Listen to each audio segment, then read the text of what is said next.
Madzulo abwino ndipo ndi nthawi ya nkhani mwatsatanetsatane kuchokera kuno ku Times Television ndipo muli ndine Wonder Msisia kumapoyamba nayi mitu yache. Bwalo la milandu mu mzinda wa Lilongwe latulutsa pa belo a Newton Kambala komanso anthu ena awiri amene adamangidwa pa nkhani yokhudza ku Nokma. Apolisi mu mzinda wa Lilongwe amanga mkulu wa bungwe la Sedet a Sylvester Namiwa panja pa nyumba ya malamulo. Ndipo banki yaikulu mdziko muno yavomereza kuti pali kukula kwa umbava odzera pa makina a internet. Tili ndi izi ndi zina zambiri, tiyeni tikhalire limodzi.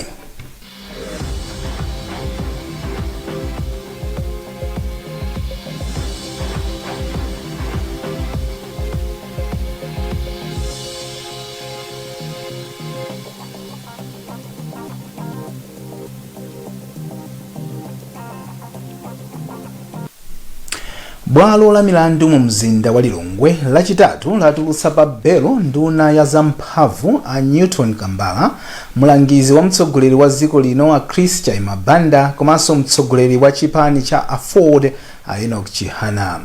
Atatuwa ananjatidwa ndi bungwe lothana ndi katangale ndi ziphuphu lolemba powaganizira kuti amafuna kulowerapo pa nkhani yoyitanisa mafuta a galimoto mdziko muno ku bungwe la National Oil Company of Malawi Nokma. Mtolankhani wathu Taonga Sabola anali ku bwalo la milandu ndipo afotokoza.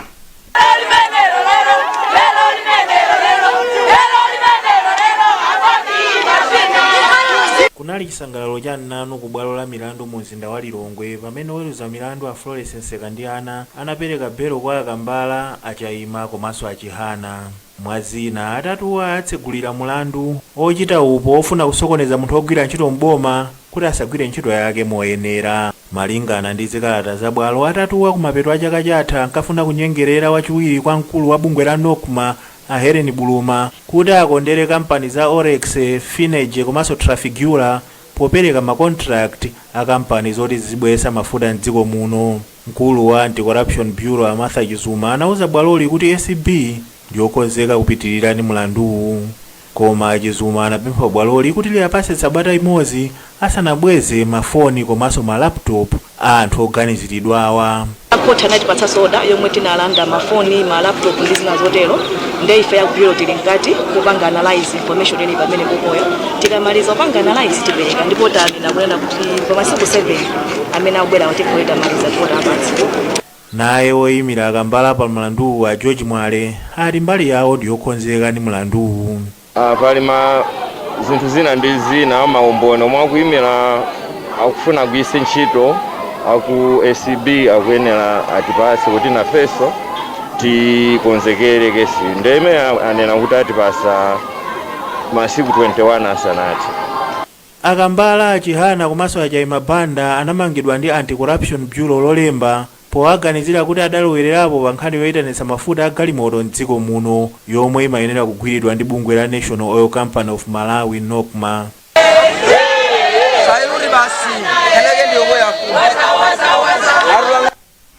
Ndipo padakali pano chipani cha Alliance for Democracy Afford chati kumangidwa kwa mtsogoleri wa chipanichi a Enoch Chihana pa nkhani yokhudzana ndi makontrakt opereka mafuta ndikamba kuti anthu ena akufuna kuthana nawo pa ndale. Sam Kalimira ali ndi nkhani yonse. Wapampando wa chipani cha Afford Mbusa Malani Mtonga anati akudziwa kuti kumangidwa kwa Achihana ndi dala kamba kuti andale ena akufuna kuti Achihana komanso chipani cha Afford kuyala mphasa mdziko muno.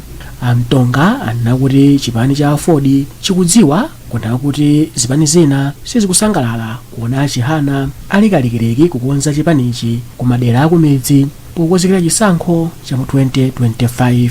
Ndifuna ndalimbise masapota chifukwa chonena kuti iwo aganiziridwa nkhani imene iwo akuona kuti siyonayi ndipo angufuna kuwaonongera mbiri yawo. Komanso iwo akuzoti komwe chapitira kuti muchilungamo chena kuti chiyende ngati mazi ndipo chilungamo chiyenda ngati mazi akuzoti akhala ndithu mfulu komanso kuti chipani chonse chizekezere chipambano chifukwa akuziwa kuna kuti kalibe chimene analamo. Komano katswiri pa ndale a Mustafa Hussein akuti kumangidwa kwa Achihana kutha kukhudza utsogoleri wa chipanichi, komano anena kuti ntchito za chipani zikuyenera kupitirira ponena kuti chipani cha Ford nchachikulu kuposa munthu. Auseni anena kuti mamembala a chipanichi akuyenera kupitiriza kumangirira ndi kukopa anthu kulowa mchipanichi osati kuyang'ana zakumangidwa kwa mtsogoleri wawo. Kumangidwa kwawo kukhoza kukhudza kukayendetsedwe ka chipani chifukwa choti iyeyo anali mtsogoleri koma osakhala akusokoneza chipani chifukwa chakuti chipani ndi chachikulu kuposa munthu. Zomwe tikutanthauza kuti ku chipani kuli anthu ndi kuti ntchito za chipani zizigwiridwa ndi anthu amenewo ngakhale kuti aziswadi mwina uphungu ochokera kwa iwo. Chipani cha Ford ndi chimodzi mwa zipani zomwe zili mu mgwirizano wa tonse ndipo chili ndi phungu wa nyumba ya malamulo komanso makhansala. Ndipo apolisi mu mzinda wa Lilongwe amanga mkulu wa bungwe la Center for Democracy and Economic Development Initiatives a Sylvester Namiwa kamba kochita zionesero panja pa nyumba ya malamulo kopanda chilolezo. Anamiwa ndi anthu owatsatira amachita zioneserozi pofuna kukakamiza nyumba ya malamulo kuti ifotokoze mmene bilu yofuna kuloleza boma kubwereka ndalama zokwana 93 billion kwacha inalowera mnyumbayi. Mtolankhani wathu Matthews Kasanda anaonera Anamiwa akumangidwa ndipo waza ndi zambiri mu ripoti ili. Poyankhula apolisi asanamange pa zipata zolowera ku nyumba ya malamulo mu mzinda wa Lilongwe, Anamiwa anauza atolankhani kuti iwo anali okonzeka kuchita mbindikiro pamalowa kufikira akuluakulu a nyumba ya malamulo atawayankhula. Anamiwa anatinso akufuna kuti mtsogoleri wa dziko lino Lazarus Chakwera akhazikitse komiti yapadera kuti iunike bwino lomwe za nkhaniyi. Kufuna kupanga zionesero ndi ufulu wathu umene uli malamulo akulu a dziko lino, sitikuyenera kupempha kwa munthu ndifake lero tili pano ndipo sitichoka kufikira anthu amene atiyankhule. Atangotsiriza kuyankhula ndi atolankhani, apolisi anafika pamalowa ndi kumanga Anamiwa komanso kuthamangitsa anthu omwe anasonkhana pamalowa popeza sadapemphe chilolezo chochita mbindikirowu kuchokera ku khonsolo ya mzinda wa Lilongwe.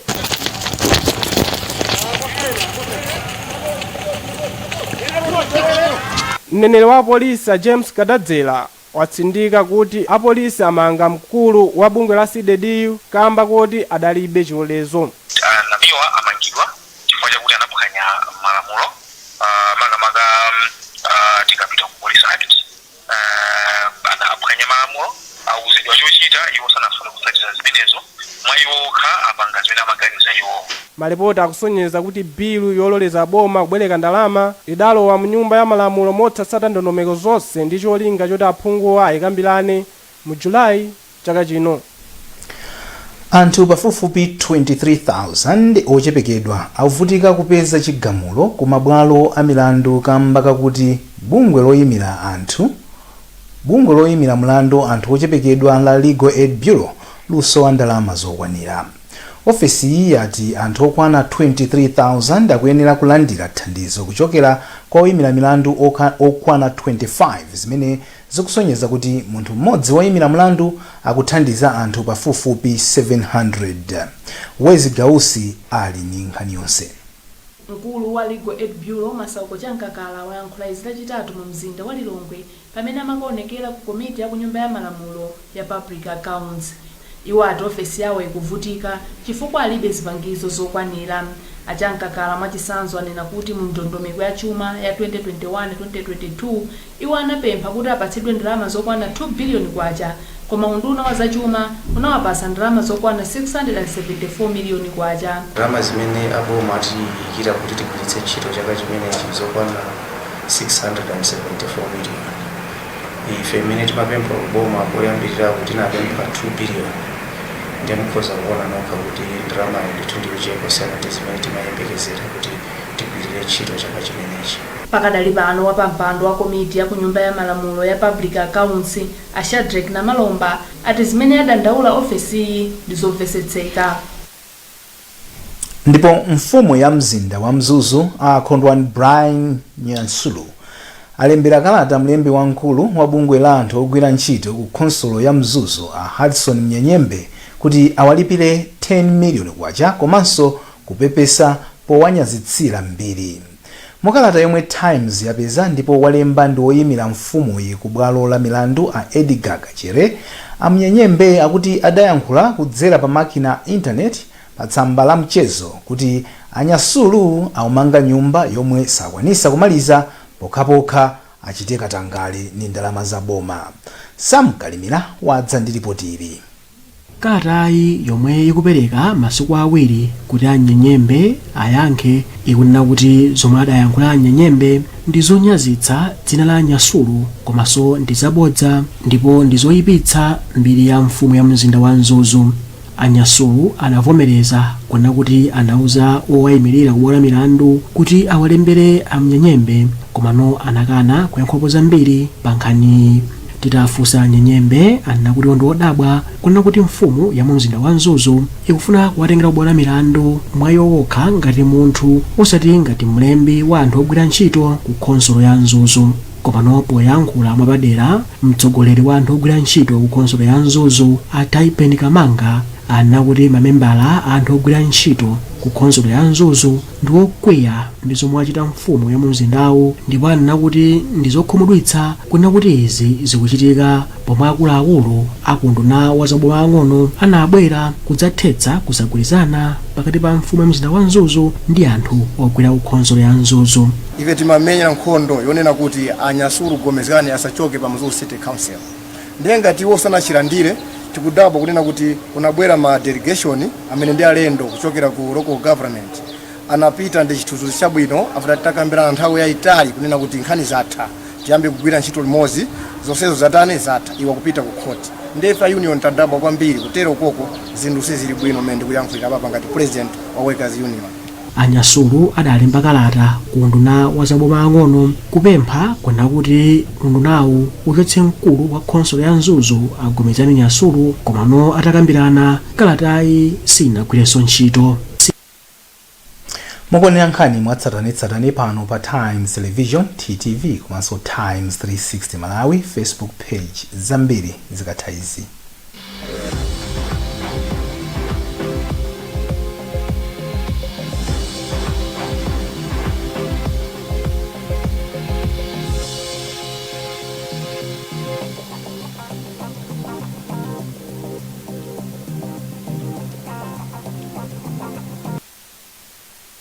To achieve great things in life, you must do little things every day, like the 1, 2, 3 with Colgate. 1, wake up, wake up. 2, brush up, brush up. 3, smile through your day with a fresh breath and strong tea. Smile through your day with a fresh breath and strong tea. Do the 1, 2, 3 with Colgate and give yourself a future to smile about.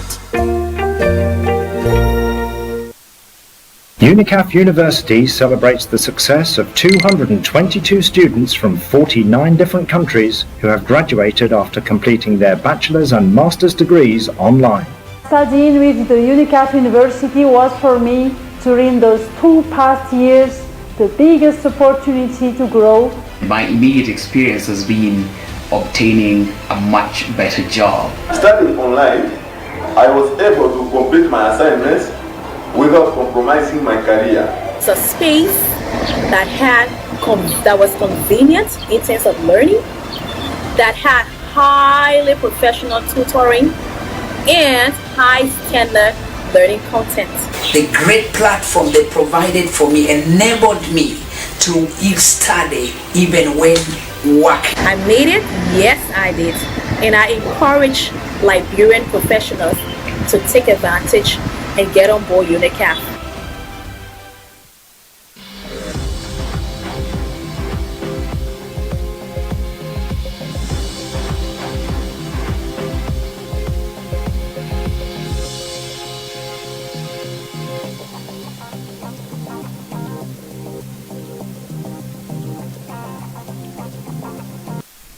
Takulandiraniso pamene tikupitilira ndi nkhani zathu mwatsatanetsatane pano pa Times Television TTV komanso Times 360 Malawi Facebook page.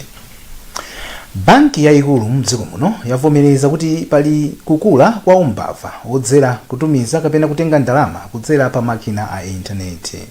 Mkulu wa banki iyi Wilson Banda auza komiti yoona malamulo ku nyumba ya malamulo kuti mutheka la chaka chino lokha banki yalandira milandu kuchokera ku mabanki yokwana 200. Audrey Kapalamula wali mbalipotili.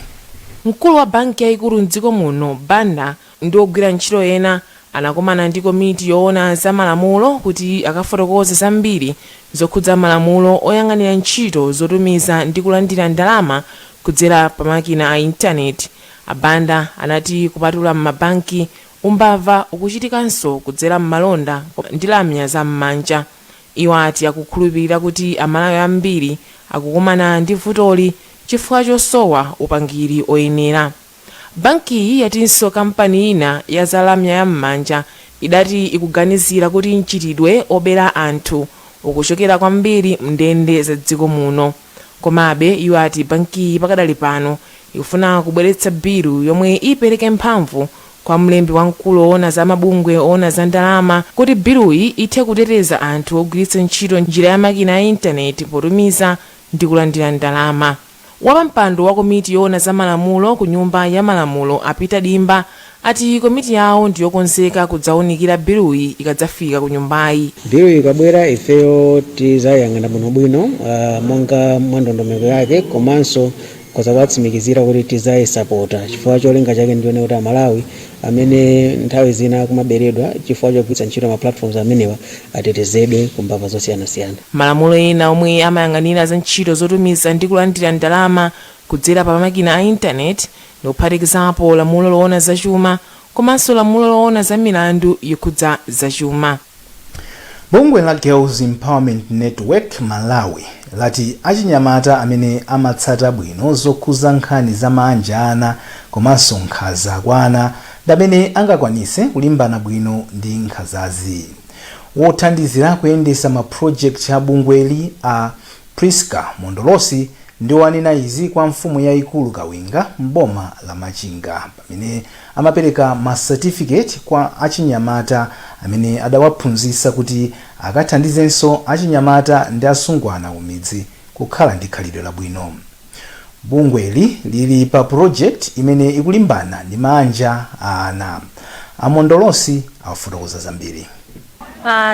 Ndi ofunikira kwambiri chifukwa nazo kuti taona kuna zoti anawa akwanirisa kuphunzira komanso kuphunzitsana mmene angathesere makwati ana.